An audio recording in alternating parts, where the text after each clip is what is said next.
Hello everyone. చాలా రోజులవుతుంది నేను ఇలా ఒక పర్సనల్ వీడియో పెట్టి. ఎడ్యుకేషనల్ వీడియోస్ ఇంతకుముందు చేసేదాన్ని కదా! ఇప్పుడు సీవీ గురించి చేద్దాం అనుకుంటున్నాను. Few people needed a help. They wanted to ask me how to find the job, how to approach people అని. అండ్ ఇదంతా నా ఎక్స్‌పీరియన్స్ ద్వారా చెప్తున్నాను. రీసెంట్‌గా మా కంపెనీలో కొన్ని ఇంటర్వ్యూస్ తీసుకున్నాము. డ్యూరింగ్ దీస్ ఇంటర్వ్యూస్ మేము చూసిన కొన్ని మిస్టేక్స్, అసలు ఎలా అప్రోచ్ అయ్యారు, స్ట్రెయిట్ అవే రిజెక్షన్. కొన్ని సీవీస్ అయితే కన్సిడర్ కూడా చేయలేదు. It was a straight rejection. కానీ ఎందుకు రిజెక్ట్ చేశారు అనేది చాలామందికి తెలీదు. బికాజ్ కంపెనీస్ రిజెక్ట్ చేసిన తర్వాత they don't get back to you. And next ఆ సీవీ నుంచి ఇంటర్వ్యూకి మనం ఎలా ప్రిపేర్ అవ్వాలి అనేది నేను మీతో షేర్ చేసుకుంటున్నాను. జస్ట్ నాకు తెలిసింది నా పర్సనల్ ఎక్స్పీరియన్స్ ద్వారా నేను ఎలా అప్రోచ్ అయ్యాను అని. ఇంత హెవీ కాంపిటీషన్లో కూడా మన సీవీ అవుట్ స్టాండ్ అవ్వాలి అంటే it has to be top. నేను వేరే వాళ్ళలాగా సీవీ ఫార్మాట్ ఇలా ఉండాలి, మీరు ఈ పాయింట్స్ పెట్టండి, ఇలా ఎలివేట్ చేయండి, ఇలా హైలైట్ చేయండి అని నేను చెప్పను. స్ట్రైట్ అవే రిజెక్షన్ అవ్వకుండా ఎలా చేసుకోవాలి సీవీ అనేది I'll try to explain. If it works out well and good. నాకైతే ఈ వే వర్కౌట్ అయింది. బికాజ్ నేను ఇదే కంపెనీకి అప్లై చేశాను, ఐ బీన్ రిక్రూటెడ్, అండ్ అదే కంపెనీలో మళ్ళీ మేము ఇంటర్వ్యూస్ కూడా తీసుకున్నాము. సో నాకు 2-వే ప్రొసీజర్ తెలుసు కాబట్టి I try to explain it in a proper way. Top 5 మిస్టేక్స్లో ఫస్ట్ చేసే మిస్టేక్ ఏంటంటే copy pasting the job description. మా కంపెనీకి ఒకళ్ళు అప్లై చేసినప్పుడు 50 అప్లికెంట్స్ 60 అప్లికెంట్స్ ఉన్నారు అంతే. ఆ 50-60లోనే ఒకళ్ళు ఆ లైన్ మా టీం వాళ్ళు పెట్టిన జాబ్ డిస్క్రిప్షన్లో ఉన్న line as it is copy paste చేశారు. బట్ ద మిస్టేక్ వాజ్ అస్సలు ఏం చేంజ్ చేయలేదు. It was exact copy paste. అస్సలు చేంజ్ చేయలేదు. కనీసం ఫాంట్ కూడా చేంజ్ చేయలేదు. వాళ్ళ సీవీ మొత్తం ఒక ఫార్మాట్లో ఉంది, కాపీ పేస్ట్ చేసిన లైన్ ఒక్కటి వేరే ఫార్మాట్లో ఉంది. ఇలా సీవీ ఓపెన్ చేయగానే ఫస్ట్ పేజ్లోనే స్కిల్స్లో అక్కడ కనిపించేసింది. పిలిచి నాకు చూపించారు, ఇలా కాపీ పేస్ట్ చేశారు అని. నవ్వుకున్నాము. Straight away rejection. Don't exactly copy paste the whole line, or అట్లీస్ట్ 3 to 4 వర్డ్స్ కూడా కంటిన్యూస్గా కాపీ పేస్ట్ చేస్తే మనకు అలా తెలిసిపోతుంది, ఈజీగా తెలిసిపోతుంది చూసే వాళ్ళకి. Next thing is faking the experience. చాలామంది సజెస్ట్ చేస్తారు ఎక్స్పీరియన్స్ ఫేక్ చేయొచ్చు, ఏం పర్లేదు పెట్టేసేయి, తర్వాత చూసుకుందాంలే ఇంటర్వ్యూ వచ్చాక, ఫస్ట్ అయితే రెజ్యూమ్ పిక్ అవుతుంది కదా, నీకు ఇంటర్వ్యూకి సెలెక్ట్ అవుతావు కదా అని. ఆనెస్ట్గా చెప్పాలి అంటే అది కరెక్ట్ కాదు ఫర్ మీ.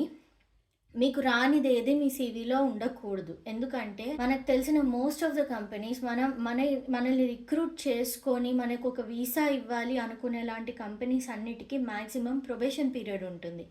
సో ఆ 3 to 6 months ఆఫ్ ప్రొబేటరీ పీరియడ్లో వాళ్ళకి తెలిసిపోతుంది మనం ఎంతవరకు చేసాం, మనకి ఎంతవరకు నాలెడ్జ్ ఉంది అని. మీరు పికప్ అవుతారు, మీరు సూపర్గా చేసేస్తారు ఒక 2 monthsలో అన్నీ నేర్చుకొని అంటే యా వెల్ అండ్ గుడ్. కానీ మనకి ఇక్కడ ఎక్స్పోజర్ కూడా అంత ఉండదు. ఇండియాలో లాగా కాదు, మనకు తెలిసిన అన్నో ఎవరో ఒకళ్ళు ఉన్నారులే, వెళ్ళేసి వాళ్ళని అడిగితే వాళ్ళు నేర్పించేస్తారు, మనకి ఏముంది సీవీలో ఫేక్ చేసినా కూడా తర్వాత నేర్చుకోవచ్చు అనుకోవడానికి. సో మీరు ఎప్పుడైనా ఫేక్ చేయాలి అనుకుంటే మీకు ఒక 20-30% నాలెడ్జ్ ఉంటే మ్యాక్సిమం దాన్ని కొంచెం ఎగ్జాజరేట్ చేసి నాకు దాంట్లో ఇంకా కొంచెం ఎక్కువ డెప్త్ ఉందని చెప్పాడు. అంతేకాని అస్సలు రాని దాన్ని తీసుకొచ్చి పెడితే తర్వాత మనమే ప్రాబ్లం ఫేస్ చేయాల్సి ఉంటుంది. Third thing is not familiarising with our own CV. మన సీవీలో ఏం పెట్టామో మనకే తెలియకపోవడం.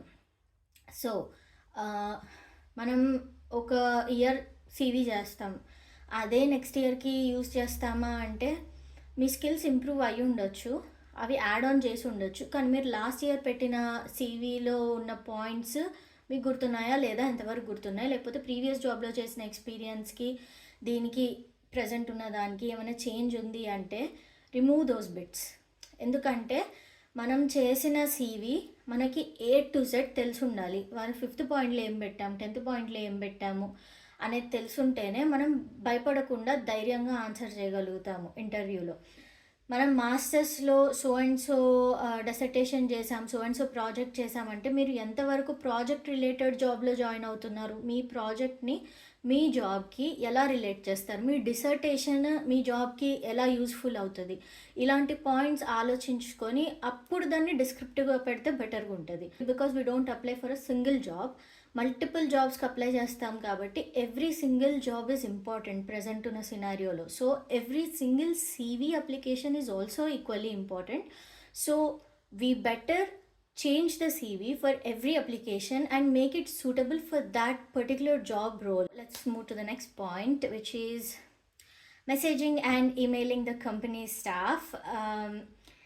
So నా పర్సనల్ ఎక్స్పీరియన్స్ మళ్ళీ ఇది ఏంటంటే, మా కంపెనీకి అప్లై చేసిన ఒక పర్సన్ నాకు సపరేట్గా లింక్డ్ఇన్లో మెసేజ్ చేశారు. కంపెనీ ఎలా ఉంటుంది అని చెప్పేసి అడిగారు.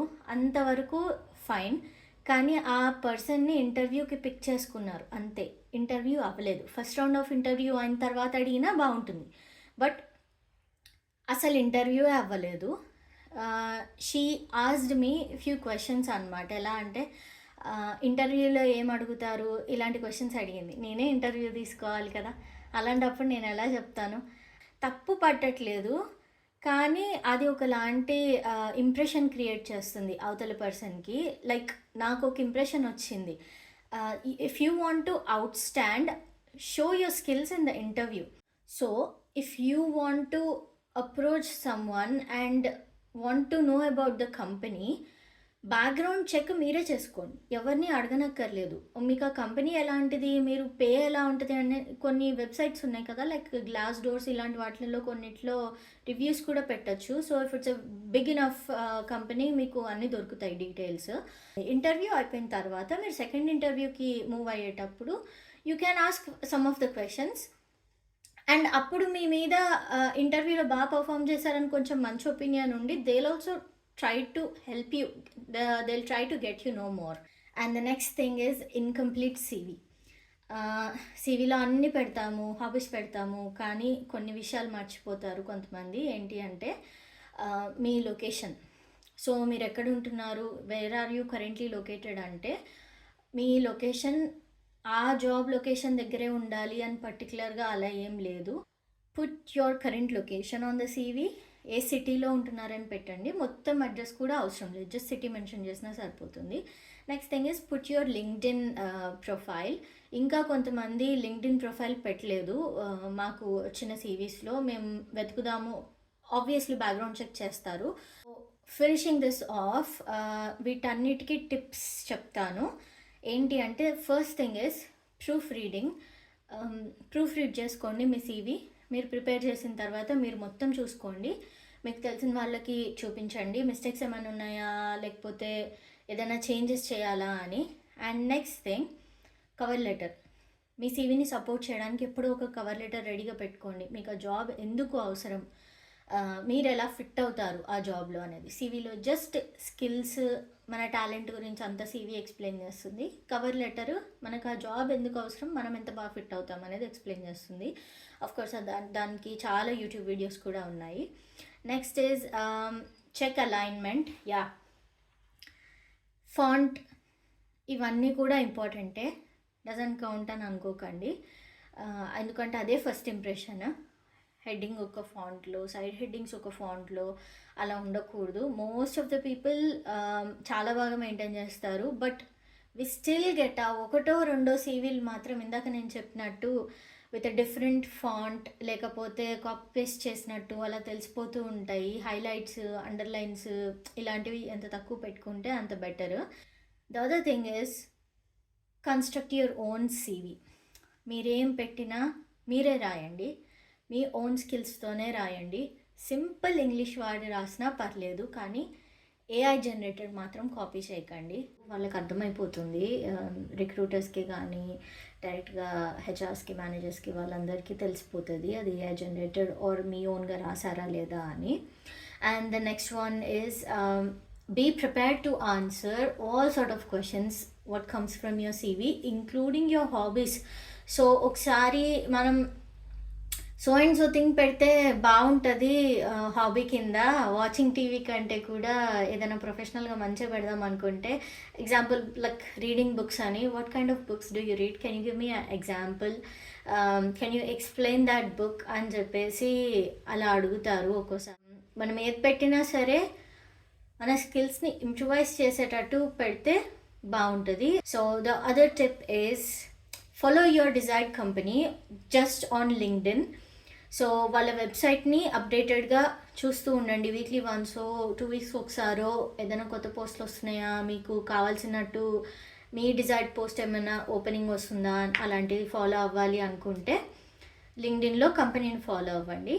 సివిలో లింక్డ్ఇన్ ఈమెయిల్ ఐడి ఇవి మాత్రమే కాకుండా మీకు డ్రైవింగ్ లైసెన్స్ ఉంటే అది కూడా పెట్టండి. కొన్ని జాబ్స్కి ఇట్స్ బెనిఫిట్.